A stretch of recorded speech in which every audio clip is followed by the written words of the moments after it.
Major Dad is filmed before a live studio audience.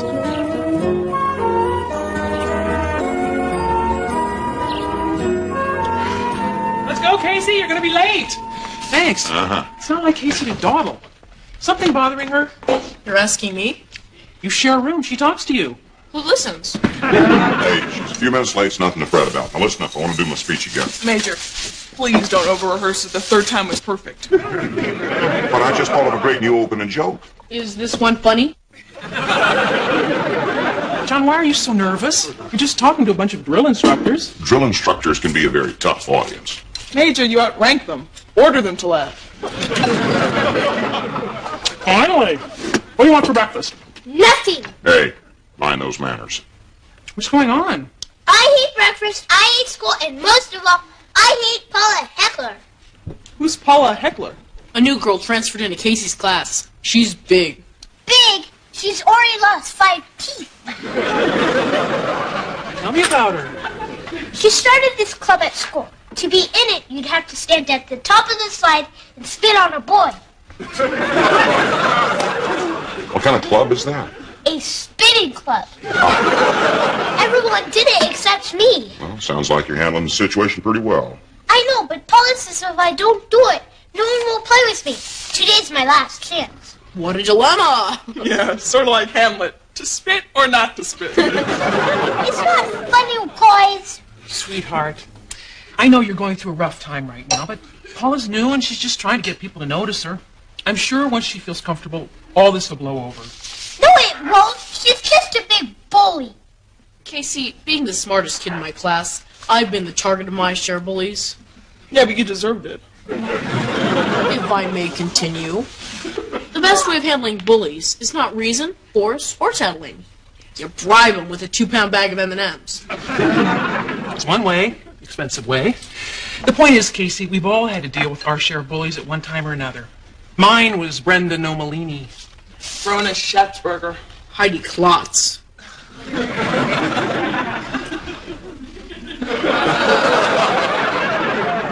What? Oh, come on. You're saying you never got hassled by some bayou bully? Oh, well, other people considered him a bully. I just thought of him as a loudmouth coward. Only one way to handle people like that. Stand up to him. Major, Paul is really tough. Well, so was Marty Delarose. 9 years old, he was already chewing tobacco. I remember one day he walked up to me and said, "Johnny, hand over your lunch money." I just looked him square in the eye and said, "No way, Delarose." What happened? I ate my lunch. He ate his tobacco. Thanks, Chip. I gotta go. John, I don't want Casey getting into any fight. Neither do I. Fighting's always the last resort. What I'm talking about is a show of force. Been many times that the mere sight of Marines arriving in force has been enough to quiet a disturbance. So, Sprout, you just think of the Marines and stand tall. Okay. How's this? Ooh, mercy. All right, come on. I'll drive you to school. On the way, you can listen to my speech. No thanks, I got a tough day already.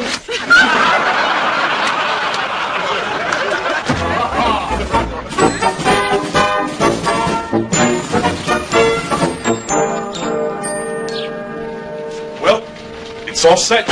I'm going to Vegas. Lucky you. Lucky me. I hope so. Anyway, Friday after work, we're all piling in a car and taking off for that exciting world of shows, gambling, and the all-you-can-eat buffet for $3.99. Las Vegas is an incredible place. I once played a slot machine, and as I watched those tumblers turn, I realized that the right combination came up. It could change my life forever. What happened? I lost a quarter. Boy, I can't tell you how hard it was to pull this thing off. Getting the okay from spouses, girlfriends, pets. But finally, it's real. We're going to Vegas. Attention on deck. Carry on. Did they like your speech, sir? Drill instructors can be very cruel. One once called me a nitwit. The microphone stand was way too low. I had to deliver the whole speech like this. And I was so close to the damn thing, there was all this feedback, which for some reason the drill instructors found tremendously funny. Found everything I did tremendously funny. Except, of course, for my opening joke. What a bunch of nitwits. Lieutenant, my office. 1 day, 3 hours and 29 minutes. And it's Dankeschön.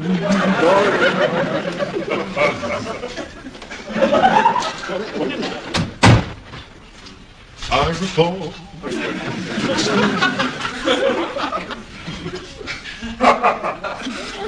Lieutenant, this is in the order of a favor. Rather large contingent of Marines is arriving from Recruit Depot San Diego. I was wondering if you could spare the weekend to help receive them. Not this Marine. No disrespect, sir, but I've got special plans. We're going to Vegas. Are you? Yeah. We've been planning this trip for weeks, sir. I see. It's the swingers package, sir. Room, keynote tickets, and Margaret, and 2 free cocktails. Fine, Lieutenant. Believe me, sir, any other time I'd be It's all right, Lieutenant. I will just find another officer to take the duty. I'm sure they're not all going to Vegas. You're disappointed in me, aren't you, sir? Forget it, Lieutenant. I mean, it's not like I'm disobeying an order or anything. It's just a favor, right? Right? Of course, if you had plans and your CO asked you a favor, you'd say yes, right? Right. Oh, God. Lieutenant. Don't look at me, sir. Lieutenant, were you? I am me. I asked you a favor. You said no. Case closed. Ask me again, sir. Lieutenant, we're beginning to get on my nerves. Please, sir. My stomach's already in knots of shame. Will you just please ask me one All more right. time? Lieutenant. Glad to do it, sir. Thank you. Dismissed. I feel 100% better. Except I'm not going to Vegas.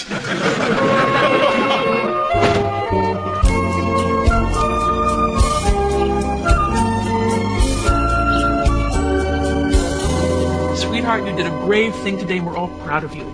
Your reward is anything you want for dinner. Okay. Pizza. Pizza it is. And hamburgers. Pizza and hamburgers, okay? And spaghetti. Pizza, hamburgers, and spaghetti? Mom, that's her call. Go on, Casey. Pizza, hamburgers, and spaghetti. And ice cream. You got it. With cake. Don't push it. Okay, now, for your body, one healthy thing. Cauliflower. Oh, gee, I hate cauliflower. Tough noogies, Robin. Boy, she's brutal. Yeah, but you can sure pick a meal. Evening all. Hi. What's for dinner? Pizza, hamburgers, spaghetti, cauliflower, and ice cream. Well, that's a lot. Can we cut the cauliflower? Casey did a brave thing today, so she gets to pick dinner. Can we cut the cauliflower? No. Ooh, okay. Tell me what happened. Casey stood up to Paula Heckler. Ah, that's great. Yeah, she said she wouldn't spit on a boy and Paula couldn't make her. So now Paula's club's all finished and Casey's friends are all playing with her again. Hoorah. Thank you. Okay, while I'm throwing together this junk dinner, I want to see some progress on the homework front. Casey, I'm real proud of you. I just remembered what you told me, and it worked. Thanks, pal. Hello? Yes? Oh, Miss McFarland, how are you? Casey's teacher. Yes, we're aware of the situation. Uh-huh. Well, what did she say to her? Tomorrow noon, of course. And thank you for calling. Casey? What was that? That was a very concerned teacher. Apparently what we got was the G-rated version of the Paula Heckler story. Casey? What, Mom? That was Miss McFarland. You didn't tell us everything about what happened today, did you? Like what?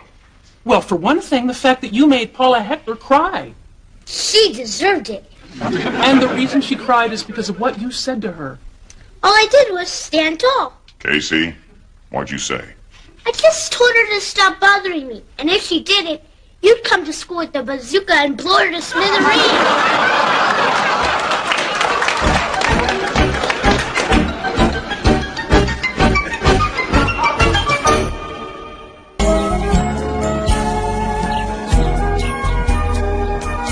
Casey, how could you say such a terrible thing? Now, come on, Polly, it's not that terrible.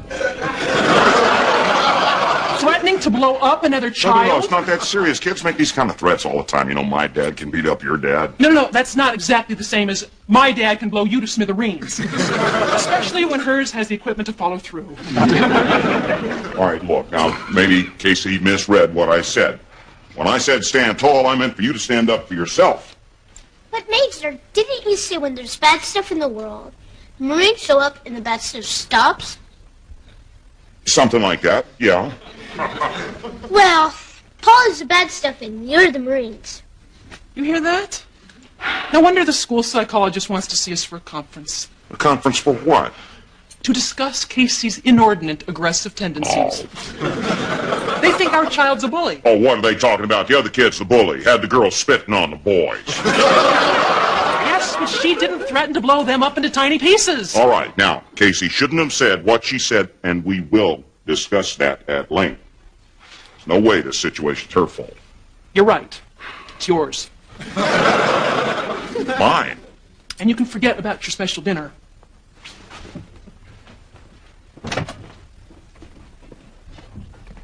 Why is this my fault? Let it go, John. No, I want to know what I said that makes this thing my fault. Not what you said. It's your whole attitude. Which is what? You're a bully. Me? At the base, you give orders, right? Right. And those orders have to be obeyed. Just the legal ones? You give illegal orders? Never.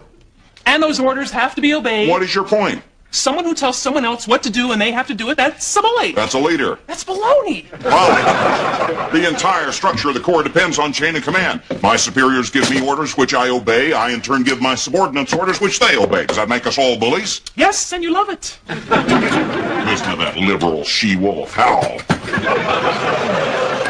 John, aggressive behavior comes so naturally to you, you don't even know when you're doing it. I mean, like this morning. You made us listen to your speech. I did not make you. I asked you. John, listen up is not asking. That's the way I asked. Whether you knew it or not, you still had a choice. Oh, no. I took listen up the wrong way. All right, look, this morning, I asked Lieutenant Holowachek to take some weekend duty. He said no. I did not explode. I just said fine. Did you say it like that? Like what? Fine. It's the way I talk. Look, Polly, the point is, there's no way that I bullied the lieutenant. He has taken that duty of his own accord.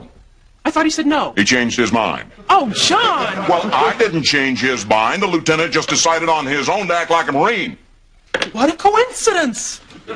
John, you don't realize the effect you have on people. I mean, you may think you're just asking a favor, but everything about you is saying do it or else. Or else what? No one wants to find out. Oh, let's just drop it. I mean, what say we just drop it?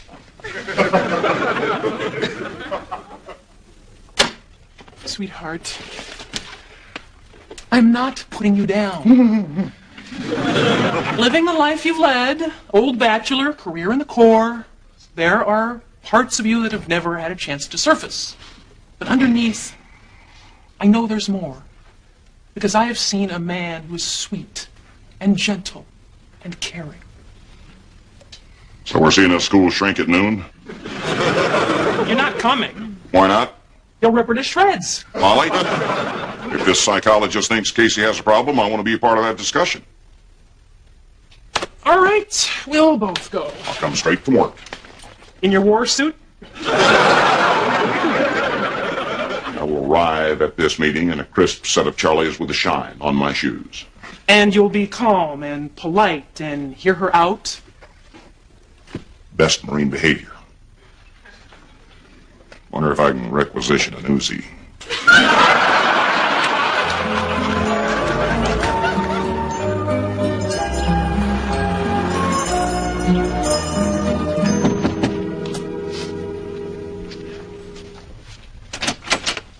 Hi. Welcome. I'm Cassandra Loomis. Polly Cooper. Polly.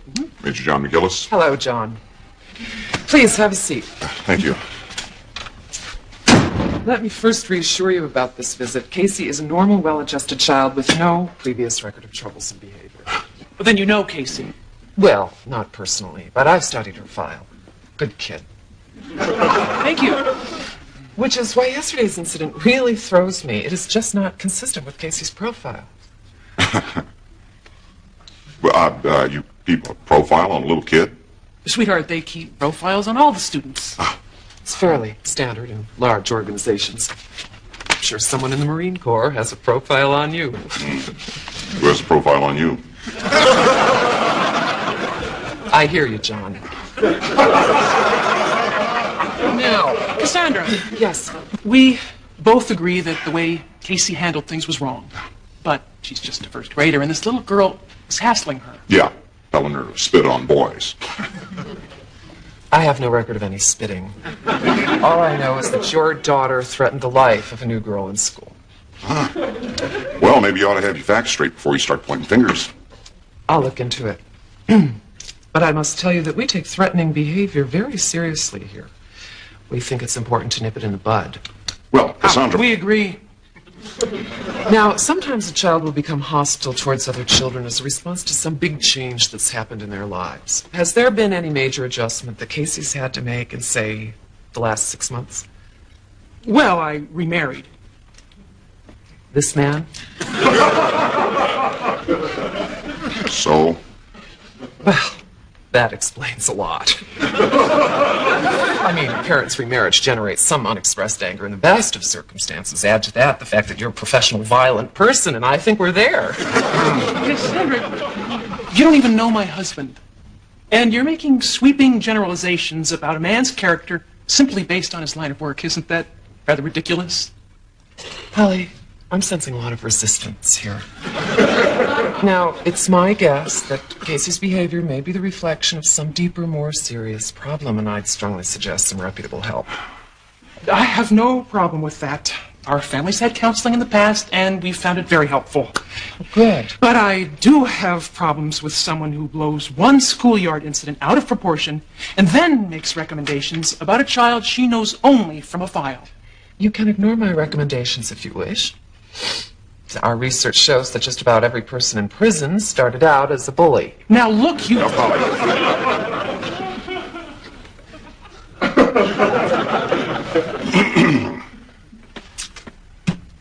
You know, you can find bullies almost anywhere. Schoolyard, streets. And yeah, the Corps has its share. You can also find bullies in psychologists' offices. Now, I told Casey to stand up to her bully. She took it a step further and became threatening. No need for that. All you really have to do is say, I deeply resent this sort of treatment, and I do not intend to stand here and take it. Let's get out of here. And if you go anywhere near my daughter, he's going to come back with a bazooka and blow you to smithereens.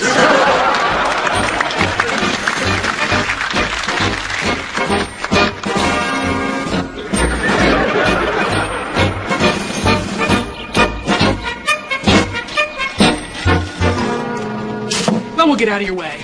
We just wanted to bring you your cookie and tell you how things worked out. Well, I'm real glad you apologized to that girl. Paula gave me these cookies. Really? Oh, suddenly they're best friends. Uh-huh. Paula's real cool. Mother owns a bakery. See you at home. Mm-hmm. Hi, ma'am. Oh, hi, Lieutenant. Little man. Want to see me, sir? Oh, yeah, Lieutenant, come on in. Have a seat. You know, it's a tricky issue. Yes, sir. I haven't said what it is yet. No, sir. Then why are you agreeing with me? Sir, you're my commanding officer. If you say an issue's tricky, it's tricky. Lieutenant, I don't expect you to agree with everything I say. I want you to decide things for yourself.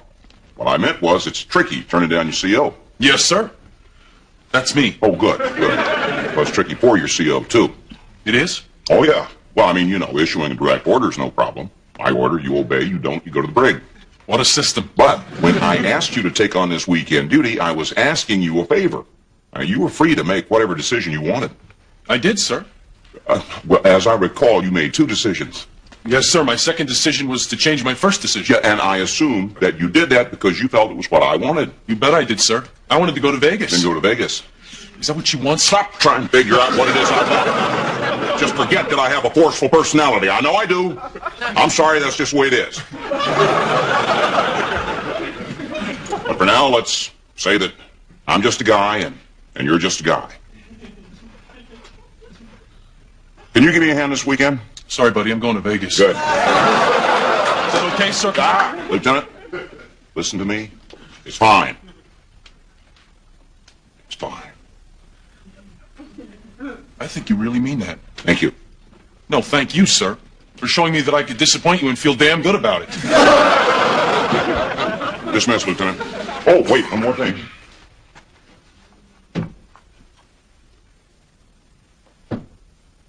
Your lucky bullet. Have fun, Lieutenant. Thank you, sir. And, hey, if Tom Jones throws me a sweaty scarf, it's yours.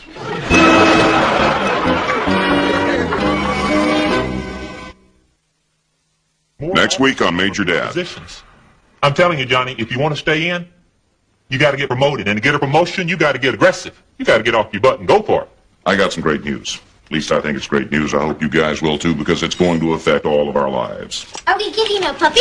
We are moving to Washington, D.C.